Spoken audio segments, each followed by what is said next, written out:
Boa noite a todos. Meu caro Manuel Freixo, que é o nosso cabeça de lista aqui em Castelo Branco, onde é acompanhado pelo Nuno Reis, candidato do CDS-PP na lista da coligação. Meu caro Nuno Melo, vice-presidente do CDS-PP e que hoje esteve comigo o dia todo nesta grande maratona que tivemos no Distrito da Guarda e agora aqui em Castelo Branco. Aproveito também para cumprimentar o meu caro António Fidalgo, que aqui está connosco também, bem como todos os dirigentes dos dois partidos, os responsáveis autárquicos, sei que estão aqui muitos também, mas sobretudo todos vós, que sabe cada um a importância do tempo que estamos a viver, que sabe bem o que se joga para os próximos anos, que tem uma noção precisa de que neste tempo de escolha que o país vai fazer, muito se traça do nosso destino no futuro e, evidentemente, o dia a seguir às eleições é tarde demais para podermos concluir que não fizemos tudo o que estava ao nosso alcance para que o nosso país ande em frente, para que o nosso país possa progredir, para que o nosso país possa estar ao nível de todas as expectativas que os portugueses legitimamente têm.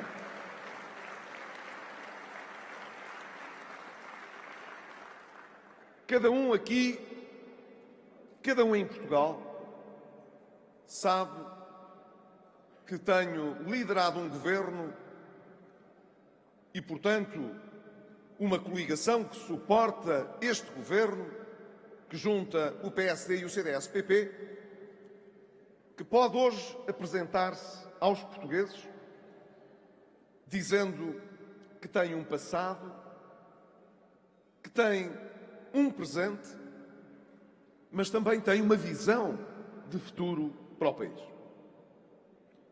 Às vezes, quando ouço aqueles que se candidatam contra nós, fica-se com a ideia de que eles acham que nos cansamos, que ficámos esgotados, que já cumprimos a nossa missão. Embora aqui eles tenham razão, nós cumprimos a missão que eles não eram capazes de cumprir, mas evidentemente a nossa missão não está terminada em Portugal.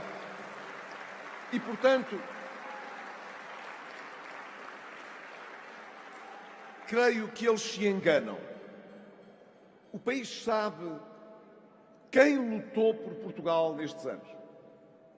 O país sabe quem não desistiu de procurar sempre as medidas, a atitude que nos permitisse sair da situação difícil a que chegámos em 2011. Porque é verdade, o nosso passado tem um ponto de partida. Nós não começámos a governar por termos recebido, como se costuma dizer, um ninho dourado. Nós não começámos a governar com os cofres cheios. Nós não começámos a governar com as contas do país perante o estrangeiro equilibradas. Nós não começámos a governar com uma balança comercial excedentária. Nós não começámos a governar com as contas públicas dentro do equilíbrio de um déficit controlado. Nós não começámos a governar num mundo de facilidades. Quando chegámos, quer eu, quer o Dr. Paulo Portas, tínhamos comprometido por escrito, antes das eleições, a executar o programa de ajustamento à economia portuguesa, sem o qual o Fundo Monetário Internacional, a Comissão Europeia e o Banco Central Europeu, em nome dos países europeus, não nos dariam o dinheiro que nós precisávamos e que o país não tinha. Em 2011, o país precisava desse dinheiro como de pão para a boca, porque não tinha dinheiro para pagar o pão que haveria de alimentar os portugueses através dos seus salários, através das suas pensões, através dos empréstimos que a atividade económica precisa de contrair para poder trabalhar, para poder produzir, para poder saldar as suas responsabilidades. Foi uma exigência dos credores. Antes das eleições, ou a oposição se comprometia a executar aquele programa ou não havia programa. Nem eu, nem o Dr. Paulo Portas hesitámos um segundo em dizer: nós comprometemos-nos a cumprir o programa de ajustamento. A nossa primeira preocupação foi, evidentemente, a de assegurar que o país tivesse aquilo que era indispensável para que uma crise ainda maior daquela que estava prometida não tivesse de aparecer. E nestes 4 anos, a partir desse momento, desse começo, não mais me esqueço, era um começo em que no memorando dizia: recessão em 2011, recessão em 2012. A economia, previam os socialistas que então estavam no governo, quando fizeram o memorando, a economia ia contrair, o país ia empobrecer nesses 2 anos. Foi, portanto, neste quadro que começámos a governar. E deixem-me dizer-lhes, valeu a pena. Eu sei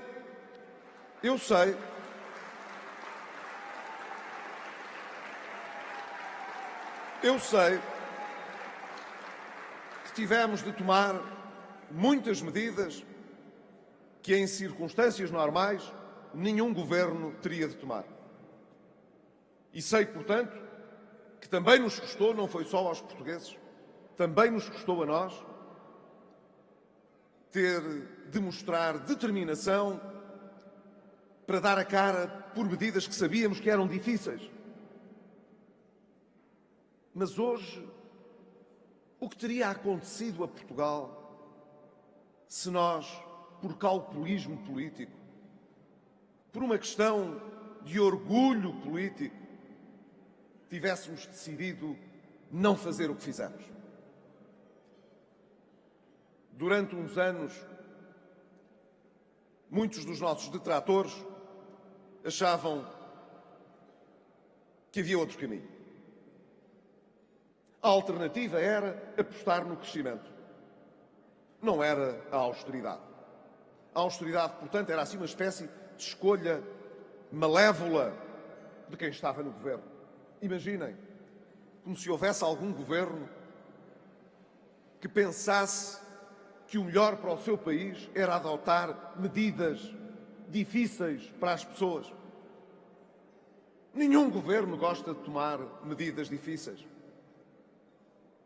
Mas entre a retórica e a demagogia e a necessidade de olhar para a realidade e responder-lhe adequadamente, eu sempre preferi arregaçar as mangas e decidir e trabalhar e adotar as medidas que eram necessárias do que ficar na retórica e na demagogia de que preferia que não fosse preciso adotar as medidas, que era melhor que não tivéssemos crise, porventura que era melhor que não tivéssemos tido a Troika nem a crise.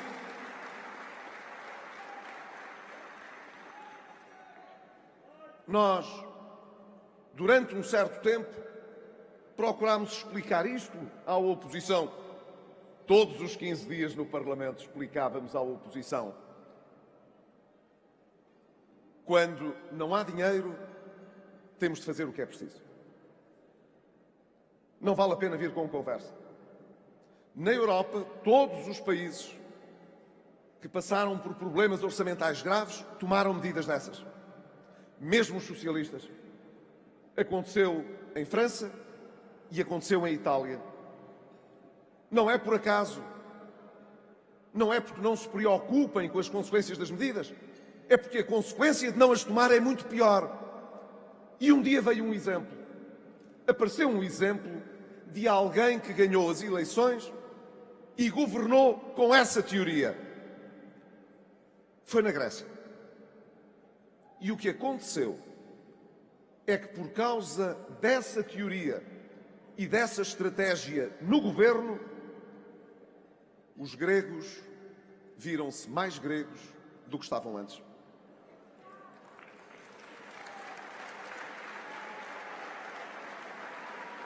O que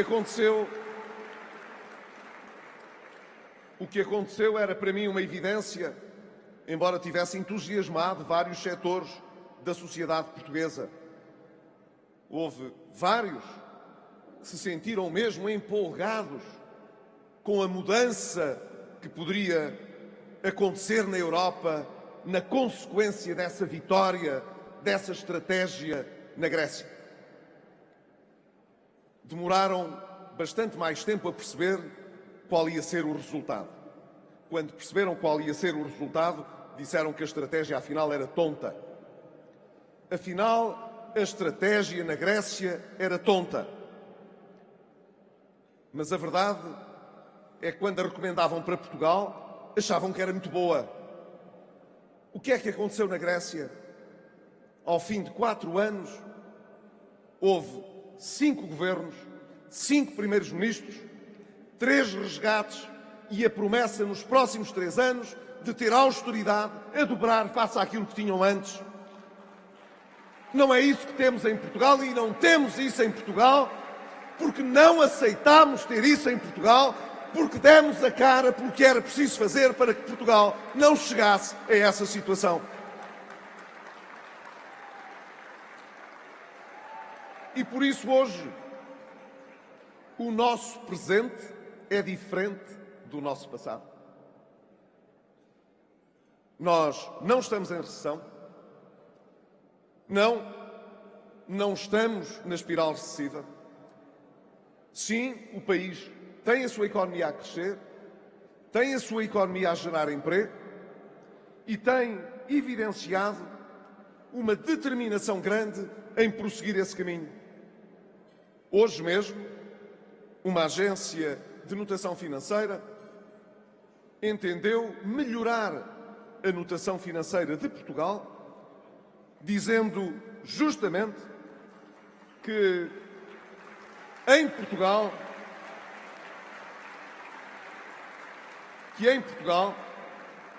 a atividade económica e a consolidação orçamental estão a recuperar em linha com as expectativas, colocando a dívida pública numa trajetória descendente após 15 anos consecutivos de aumentos.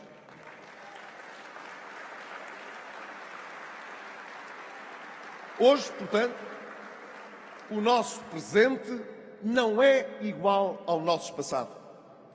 O nosso presente é um presente com resultados para as nossas empresas, com resultados para os trabalhadores portugueses, com resultados positivos para os cidadãos portugueses e também um presente de maior credibilidade para o próprio país, um sinal dos tempos de que o esforço que fizemos está a ser reconhecido, já não apenas pelos portugueses, mas também por aqueles que lá fora olham para a nossa economia e acreditam em nós e na nossa capacidade de dar a volta aos problemas, de não nos conformarmos com as desgraças e de andarmos em frente.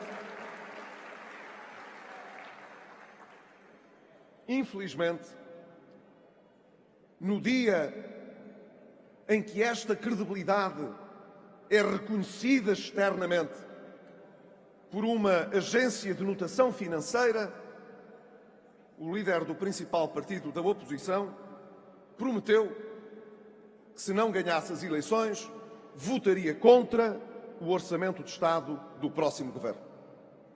Quer dizer, no mesmo dia em que uma agência de notação financeira diz que, se continuarmos em Portugal este caminho, sairemos do lixo em que nos colocaram, reconhecendo os méritos de todo o esforço que os portugueses têm feito, quem aspira na oposição a ser primeiro-ministro promete conflitualidade, promete instabilidade, promete a velha política de regressar ao passado, pondo a demagogia ao serviço do interesse partidário e não colocando a política ao serviço dos portugueses e de Portugal.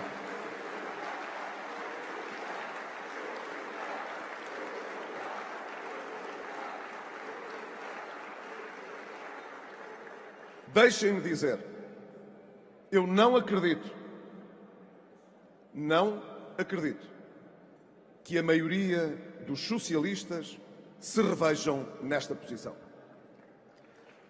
O Partido Socialista também tem uma história em Portugal que está ligada à nossa democracia e que está ligada ao respeito e à consolidação de um processo democrático pluralista e importante para a coesão da sociedade portuguesa. Eu não acredito que muitos socialistas se revejam nesta maneira de tratar os portugueses, nesta maneira de tratar Portugal, depois de tudo o que aconteceu.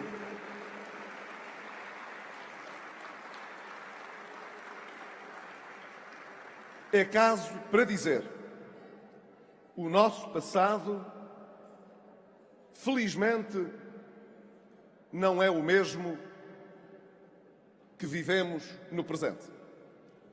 Mas nem todos em Portugal aprenderam com o presente e com o passado. Há quem não tenha aprendido nada com o passado, achando que não tem nada a ver com o que nos aconteceu e achando, mesmo sabendo proclamar a estratégia tonta do Syriza na Grécia, que o que aconteceu na Grécia foi exatamente aquilo que tinham advogado para Portugal. Não aprenderam com os seus erros do passado, não aprenderam com os erros que se passaram recentemente noutros países, mas também não aprenderam com o presente. Se tivessem aprendido com o presente, hoje estariam a apostar no crescimento do país, num futuro de maior prosperidade para todos, estariam a contribuir para a criação de um clima de coesão nacional, de solidariedade nacional, em que estamos todos a lutar para melhorar as perspectivas de futuro e não a procurar dividir os portugueses, ameaçar os eleitores e prometer conflitualidade e instabilidade.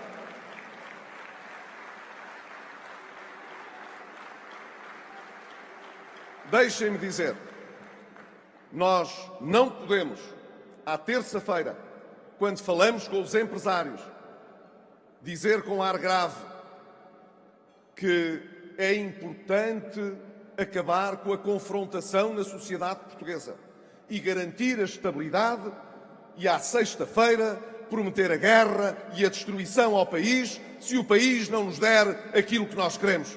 Assim não é uma maneira madura de tratar civicamente uma democracia que nestes 41 anos merecia mais nestas eleições de outubro.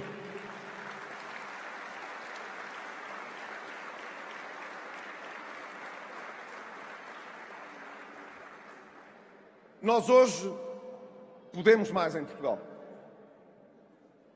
Disso não há dúvida. Ainda não chegamos aonde queremos. Porque nós não queremos ter só a nossa economia a crescer. Já temos. Queremos crescer mais. E vamos crescer mais. Nós não queremos apenas gerar emprego. Nós estamos a criar emprego. E vamos criar mais.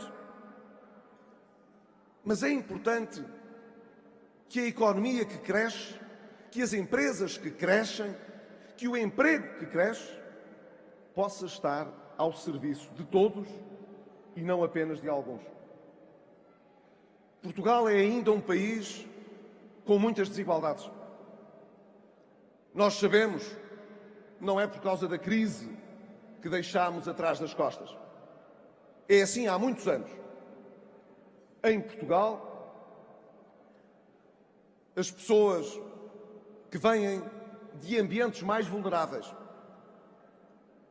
de famílias economicamente mais depauperadas, apesar de o Estado lhes garantir a escola pública, apesar de o Estado lhes franquear o Serviço Nacional de Saúde e até aos 18 anos agora sem pagar taxas moderadoras, porque fomos nós que trouxemos essa medida de equidade de alargar a isenção das taxas moderadoras a todos os jovens portugueses até aos 18 anos.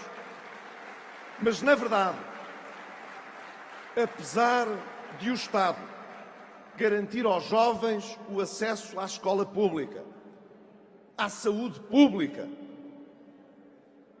o que vemos é que, passado poucos anos, são os jovens que provêm dos ambientes familiares economicamente mais débeis aqueles que têm maior retenção escolar, mais insucesso escolar, mais abandono escolar e, portanto, que mais sofrem no desemprego ou que, tendo emprego, mais baixos salários têm.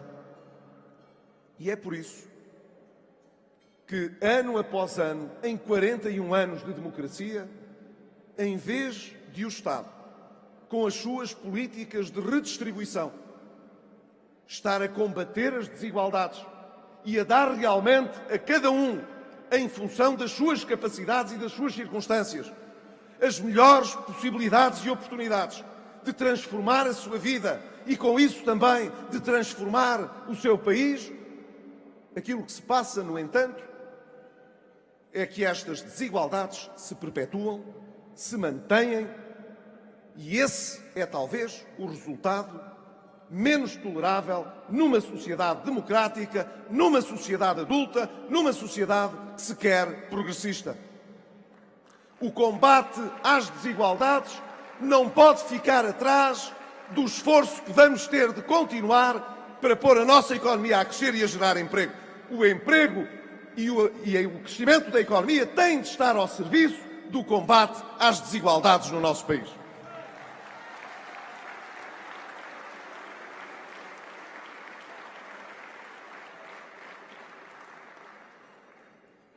E, por outro lado, nós temos também, não é apenas de dar mais oportunidades, melhor igualdade de oportunidades aos mais jovens.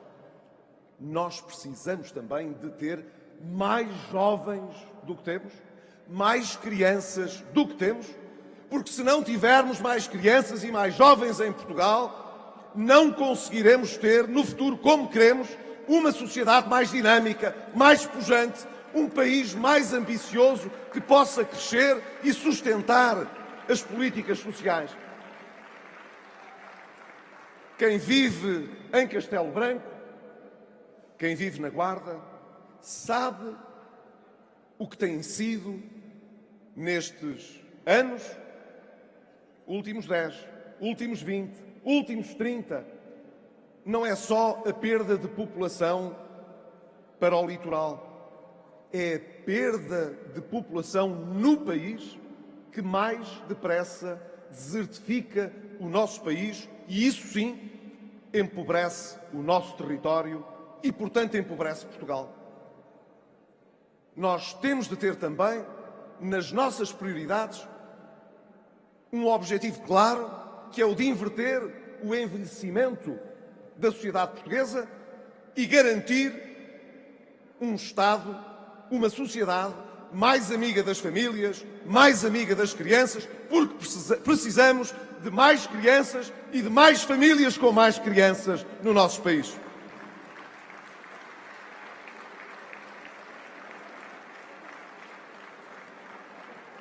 Os nossos objetivos, portanto, são claros. Crescer e criar emprego, como já demonstramos que sabemos fazer. Deem-nos condições de mais normalidade, como foram aquelas por que lutámos estes anos, e verão que melhor crescerá ainda a economia e mais emprego conseguiremos gerar. Mas queremos também dar um sentido de prosperidade e de democracia a esse crescimento. E para isso, combater as desigualdades, promover a natalidade, tratar o país na visão de futuro para responder aos problemas que ainda temos para resolver e que são problemas que nos motivam, que nos mobilizam e que nos galvanizam em Portugal, como dentro desta coligação que temos no PSD e no CDS-PP.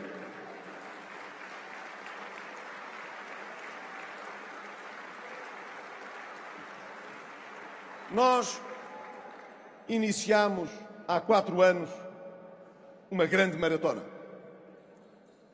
E a qualidade daqueles que fazem corridas de fundo não é a de se cansarem ao fim dos primeiros quilómetros. Aqueles que sabem que têm uma maratona para fazer, sabem que não podem andar a correr atrás de foguetes, atrás de cada eleição, atrás de cada boa notícia, atrás de cada palmada nas costas.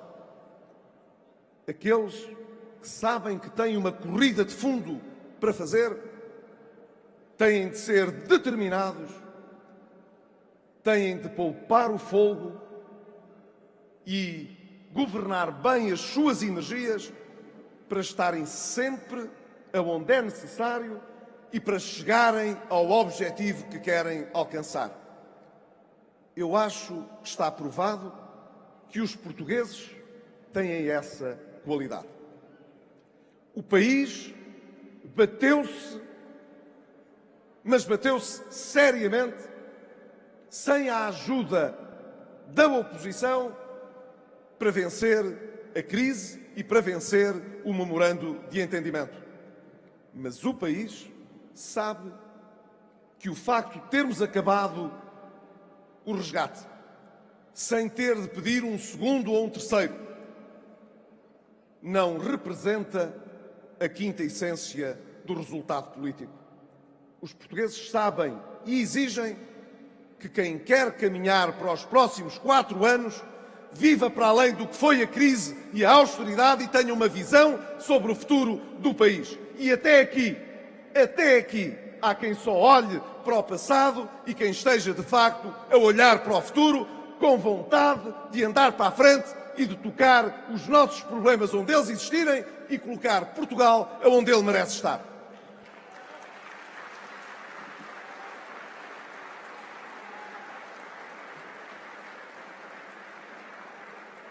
Conto convosco nesta maratona. O país sabe que se queremos fazer o que ainda é importante fazer, nós temos de obter o apoio que é indispensável. Precisamos, sim, de estabilidade. Precisamos, sim, de apoio político. É nas eleições, com humildade, que se pede esse apoio e é com humildade que eu peço esse apoio a Portugal. Para que os bons resultados que temos não andem para trás, para que o país possa realmente agora, que pode mais, levar mais longe, com mais ambição, os seus objetivos de alcançar uma democracia mais plena, não apenas porque temos liberdade, mas também porque temos melhor capacidade para, em liberdade, cada um poder fazer as melhores escolhas na sua vida e saber que não precisa de estar ligado a um partido, a um grupo financeiro, ou seja o que for, para poder vencer na vida, se tiver vontade para isso, se esforçar para isso, se quiser trabalhar para isso. E é com esses portugueses que nós queremos continuar a mudar Portugal. Viva Castelo Branco! Mas viva Portugal!